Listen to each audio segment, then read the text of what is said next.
The camera crew was already rolling when I walked into that restaurant on Maple Street.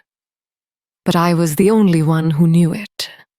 Andrew Collins sat across from his girlfriend Mary, completely unaware that 3 tables away, a woman with 22 years of marriage behind her was about to destroy both their lives. He kept glancing at his phone, that nervous habit I'd catalogued during 6 months of surveillance. Mary picked at her salad, her attention drifting to the door every few minutes. What they didn't know, what nobody in that room knew except me, was that I had orchestrated this entire evening. 3 months earlier, the envelope arrived on a Tuesday morning in March, the kind of crisp spring day that makes you believe in fresh starts. Inside was a check for $847.50 and a letter from someone named Gloria Hendricks, thanking my husband David for helping her find the truth about Nathan. David had been running his private investigation business for 15 years. I kept his books, managed his appointments, and occasionally helped with surveillance when he needed an extra pair of eyes. We were partners in every sense, or so I thought. The problem was, I'd never heard of Gloria Hendricks, and our business account showed no record of her payment. I sat in our home office, surrounded by 15 years of meticulously organized files, and felt that first cold finger of doubt trace down my spine. David was at a stakeout, another cheating spouse case. He'd been working a lot of those lately. Probably just filed it under the wrong name, I told myself, but my hands were already pulling open file drawers. No Gloria Hendricks, no Nathan, no case number matching the dates on her letter. I called David's cell.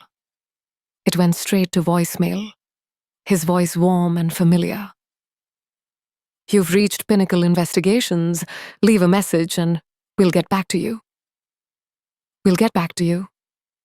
As if we were still a team. 2 weeks later, the second check arrived on a Thursday. This one was from Maria Santos, Banto 200s for helping me see who Carlos really was. Again, no record in our files. Again, David was conveniently unreachable. I'd spent 14 days watching my husband with new eyes. The late nights he blamed on surveillance, the receipts for dinners at restaurants we'd never been to together, the way he'd started showering as soon as he came home, claiming he needed to wash off the grime of other people's broken lives. That Thursday evening, I made lamb with rosemary, his favorite, and opened a bottle of the Cabernet we'd been saving. When he walked in at 9:30 p.m., claiming he'd been tailing a cheating accountant in the suburbs, I smiled and handed him a glass. "How's the Santos case coming along?" I asked. He paused with the wine halfway to his lips. "Santos?" "Maria Santos, the one who paid us $1,200 last week." The pause lasted exactly 4 seconds. I counted. "Oh, right, Maria. That one's complicated. Lot of moving parts." He was lying. 15 years of marriage, and I could read the tells in his face like a roadmap. The slight twitch at the corner of his left eye. The way his voice dropped half an octave when he was buying time to think. "Want to tell me about it?" "You know how it is, Claire. Client confidentiality. Some cases are more sensitive than others." I nodded and sipped my wine. Inside, something crystalline and perfect was forming. A plan as clear and sharp as winter ice. 1 month later, I hired Janet Murphy on a rainy Wednesday in April. Janet ran the most reputable private investigation firm in the city, the kind of operation that employed former FBI agents and had offices with actual marble in the lobby. "I need you to investigate my husband," I told her across her glass-top desk. "He's been taking private cases and keeping the money." Janet was 63, with silver hair and the kind of steady gaze that had probably broken more criminals than kindness ever could. "Mrs. Palmer, I have to ask, are you sure you want to go down this road? I've been managing his books for 15 years. I know every case, every client, every penny that should have come through our business. These checks are coming from somewhere else." She leaned back in her chair. "And you think he's running side investigations? I think he's working for a television show." The words hung in the air between us. Janet's eyebrows rose slightly. The first crack in her professional composure I'd seen. "A television show? Have you ever heard of a program called Cheaters?" 6 weeks later, Janet's report was 27 pages long and contained 17 photographs, 12 recorded phone conversations, and enough evidence to end my marriage and David's career simultaneously. He wasn't just working for Cheaters. He was the lead investigator for their Midwest operations, had been for 3 years. The show paid him $25 per case, plus bonuses for particularly dramatic confrontations. He'd worked 34 cases in the past 2 years, cases that never appeared in our business records, cases where the money went directly into a separate account I'd never known existed. An account that currently held $127,000.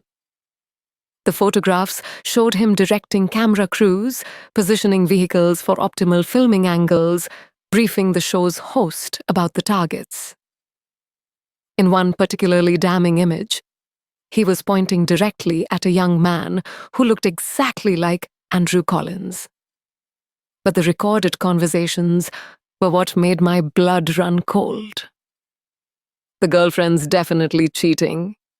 David's voice crackled through Janet's surveillance equipment. "Kid's gonna be devastated when he finds out. Make sure you get the cameras positioned before we break the news to him." "How devastated?" asked another voice. The show's producer, according to Janet's notes. "Devastated enough for good television. This kid's the type who'll either cry or throw punches. Either way, ratings gold." I listened to that recording 7 times, sitting alone in our kitchen, while David was at another stakeout. Each time, the casual cruelty in his voice cut deeper. He was talking about destroying a young man's relationship, his trust, his faith in love itself. And he was doing it for entertainment. For money. "I knew Andrew Collins before he did." Janet's team had identified him as David's next target 2 weeks before David received the assignment from Cheaters. Andrew was 23, worked at Morrison Toyota, and had been dating Mary Brickett for 8 months. According to the show's preliminary research, Mary had been seeing someone else for 3 months. Unlike David, I felt something other than excitement about Andrew's impending heartbreak.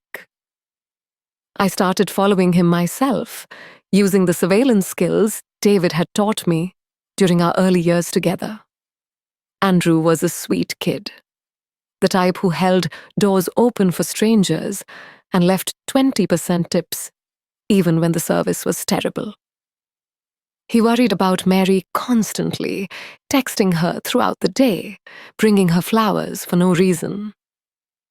Mary, meanwhile, was every bit the cheater David's research suggested. I watched her meet Raydon Benson at coffee shops, restaurants, and eventually at a motel on the highway. She kissed him goodbye after every encounter, then drove home to Andrew with guilt-free enthusiasm. But I also watched Andrew's interactions with Mary, and I saw something David's cameras wouldn't capture: the subtle signs of emotional manipulation. Mary would pick fights about Andrew's friends, his job, his family. She threatened to leave him whenever he didn't immediately bend to her will. During one particularly ugly argument I witnessed from across a parking lot, she actually tried to jump out of his moving car on the freeway. This wasn't just infidelity. This was psychological abuse. And David was planning to humiliate Andrew on national television for it. I've always been methodical. It's what made me good at managing David's business. And it's what made my revenge so precise. Phase 1. Document everything. I copied Janet's files, backed them up in 3 separate locations, and compiled a comprehensive record of David's deception. Bank statements, photographs, recorded conversations, tax returns showing unreported income. Enough evidence to destroy him legally and professionally. Phase 2. Contact the authorities. The IRS was very interested in David's unreported income. The state licensing board wanted to know about his undisclosed television work. The Better Business Bureau found his secret business arrangements quite fascinating. Phase 3. Warn Andrew. This was the delicate part. I couldn't simply tell him about Mary's affair. That would ruin David's investigation and potentially tip him off to my plans. But I could help Andrew see the truth for himself. I started small. Anonymous tips about Mary's favorite restaurants, the coffee shop where she met Radon. Suggestions that Andrew might want to surprise her with unexpected visits. I even went so far as to create a fake social media account and accidentally tag Radon in photos from locations where I'd seen him with Mary. Andrew was smart. He started noticing the inconsistencies, the lies, the way Mary's stories never quite added up. By the time David approached him about hiring cheaters, Andrew already suspected his girlfriend was unfaithful. He just didn't know he was about to become a television spectacle. David came home on a Friday evening in late May, practically buzzing with excitement. "Got a big case next week," he announced, kissing my cheek, as if the last 3 months hadn't happened. "Young guy thinks his girlfriend's cheating. Should make for good television. Should be an interesting investigation." I smiled and handed him a beer. "Sounds challenging." Kid's name is Andrew Collins. Works at a car dealership. The girlfriend's definitely guilty.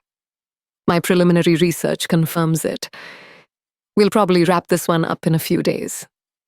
Will you be home for dinner Sunday? Might be late. You know how these things go. I knew exactly how they went.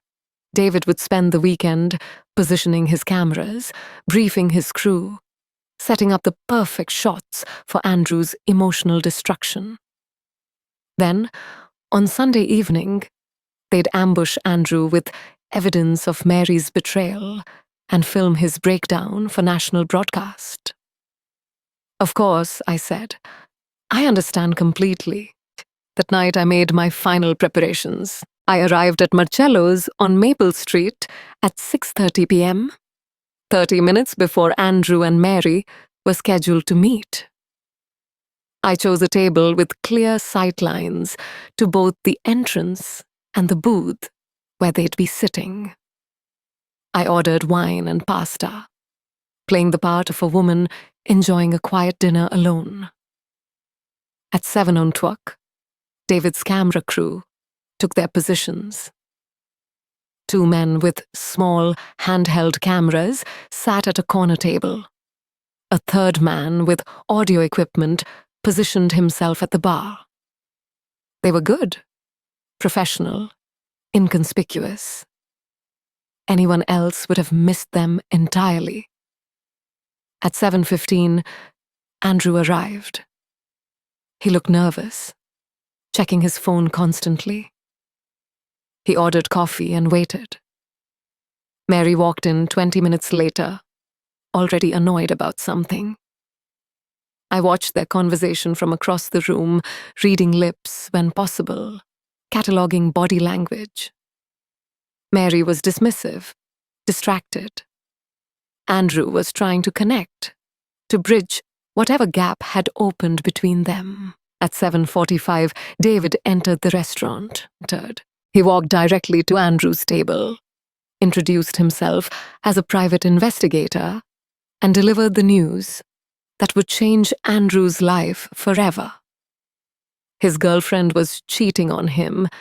It had been going on for months, and David had video evidence to prove it. Andrew's face went through a series of expressions: confusion, disbelief, anger, and finally, a kind of numb acceptance. Mary sat frozen, caught between denial and guilt. This was the moment David lived for, the moment when someone's world collapsed and the cameras captured every second. But this time, something was different. This time, David's world was about to collapse too. I stood up from my table and walked directly to Andrew's booth. "Excuse me," I said, my voice calm and clear. "I couldn't help but overhear. And I think there's something you should know about the man who just delivered that news." David looked up, and for a moment, I saw my husband's face go completely blank. "Claire? What are you—" "My name is Claire Palmer," I continued, speaking directly to Andrew. "This man is my husband. He's been lying to you." The restaurant was quiet enough that my words carried to several nearby tables. The camera crew was frantically trying to reposition, unsure whether this was part of their story or something else entirely. "David isn't just a private investigator," I said. "He works for a television show called Cheaters. This entire evening, your relationship, your girlfriend's affair, this confrontation, it's all being filmed for national broadcast. You're about to become entertainment for millions of people." Andrew stared at me, then at David, then at the cameras he was only now beginning to notice. "That's not true," Mary said quickly. "This is insane. Who is this woman?" I reached into my purse and pulled out a folder. "These are bank records showing payments from Cheetah Corp Productions to David Palmer, my husband, dating back 3 years. These are photographs of him directing camera crews and coaching television hosts. And this," I held up a small recording device, "contains conversations where he discusses manipulating your emotions for better television ratings." I pressed play. David's voice filled the quiet restaurant. "Kid's gonna be devastated when he finds out.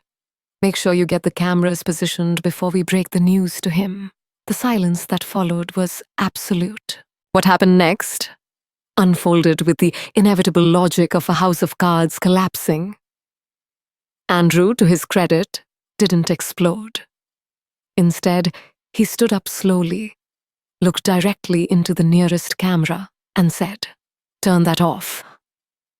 When the cameraman hesitated, Andrew's voice hardened. "I said turn it off, now." "You can't stop filming," David said quickly. "You signed a release. You agreed to—" "I agreed to participate in an investigation," Andrew interrupted. I didn't agree to be ambushed by a television crew, and I definitely didn't agree to be lied to about what was happening. He turned to me. Ma'am, I don't know why you're doing this, but thank you. Then he walked out. Mary followed him, shouting explanations and excuses that no one believed. The camera crew packed up their equipment in confused silence. And David sat alone in that booth, staring at me across the wreckage of his secret life. How long have you known? He asked finally. 3 months, since Gloria Hendricks's first check. Claire, I can explain. No, I said, sitting down across from him. You really can't. The legal proceedings took 6 months. David lost his private investigator's license immediately. The state board found that his undisclosed relationship with cheaters violated professional ethics standards. The IRS audit resulted in $47,000 in back taxes and penalties. Our divorce was finalized in November. Cheaters tried to sue me for interfering with a contracted television production. My lawyer, Janet's recommendation, countered with invasion of privacy claims on behalf of Andrew and accusations of fraudulent business practices.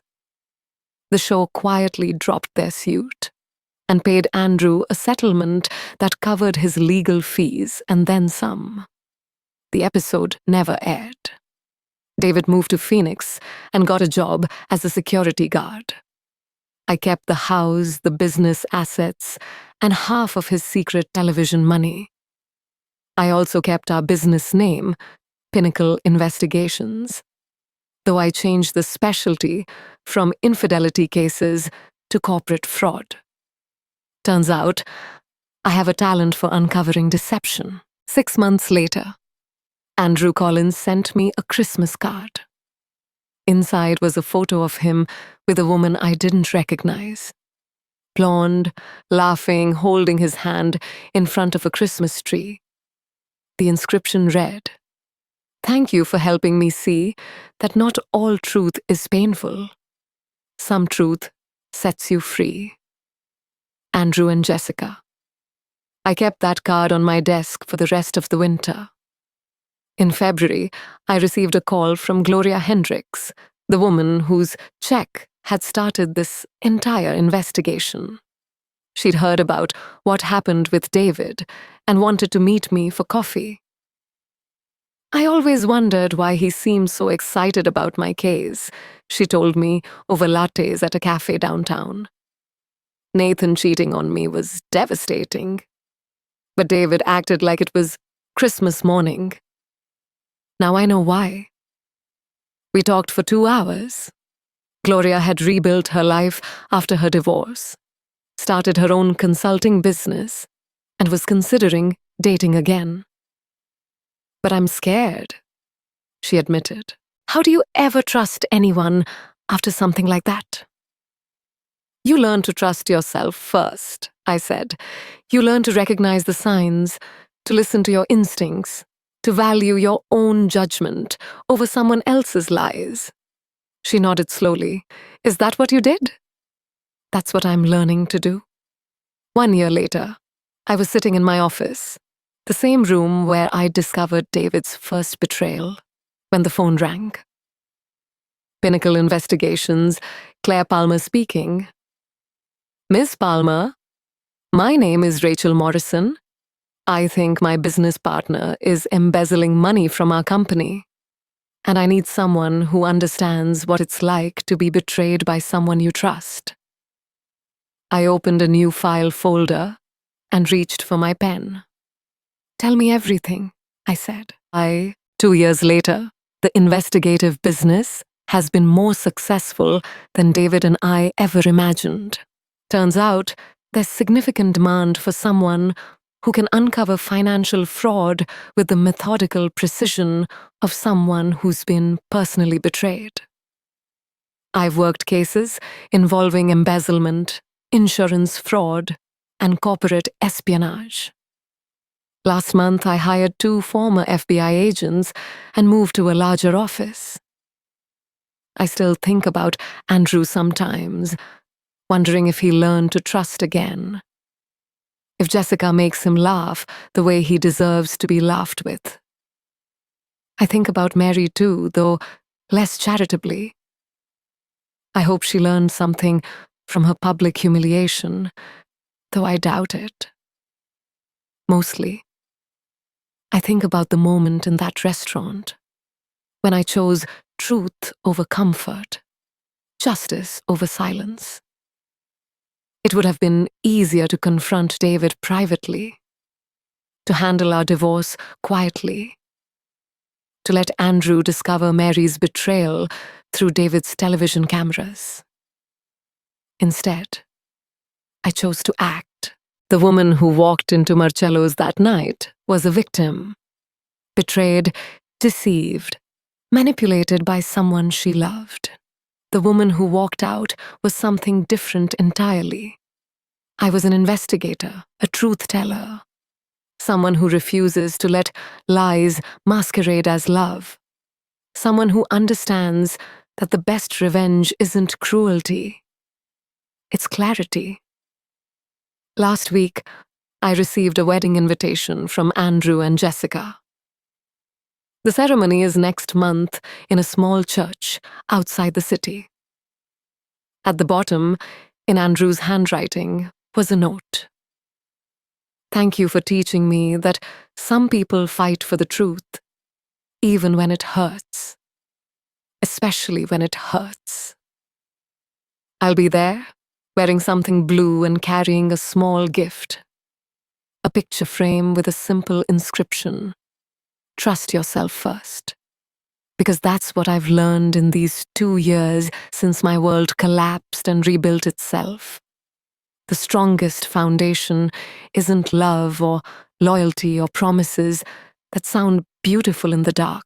It's the unshakable knowledge that you can recognize truth when you see it, that you can act with courage when action is required, and that you can build something better from the wreckage of someone else's lies.